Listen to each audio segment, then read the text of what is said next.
தமிழ் வரலாற்று ஆய்வு சார்பில் நம்ம இன்னைக்கு வந்து கோபால் நாயக்கர் சுதந்திர போராட்ட வீரர் பாளையக்காரர் அவரை பற்றி பார்க்கறதுக்காக நம்ம வந்தோம். வந்து கோபால் நாயக்கரோட மண்டபத்தை பார்த்துட்டு பக்கத்தில் முதல் பாளையக்காரர் சுதந்திர நாயக்கர்னு அவர் வந்து 1303 கட்டினதா இங்கே கல்வெட்டு சொல்லுது. அவர் அந்த கட்டியிருக்கிற இந்த கோயிலை பார்க்குறோம். சிற்ப வேலைப்பாடுகள் எல்லாம் ரொம்ப அழகாக இருக்குது. வெளியில் வந்து பல்லவர் காலத்து விஷ்ணு பிரயோக சக்கரத்தோட நல்ல சங்கு ராமநாட்டாக தெரிகிற ஒரு சிற்பம் ரெண்டாக உடஞ்ச நகையில் கிடக்குது.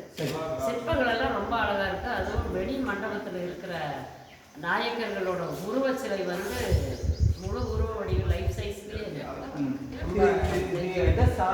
சிற்பம் வந்து வைணவம் சார்ந்து உள்ள நம்ம உள்ள நுழையும் போதே பார்க்கும்போது தசாவதாரத்தை பார்க்க முடியுது.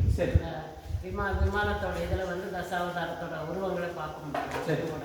10 அவதாரங்களை காட்டியிருக்கு. இங்கே வந்து பார்க்கும்போது தூண்களிலையும் பெரும்பாலும் வந்து வைணவ ஸ்கல்ப்சர்ஸ் இருக்குது.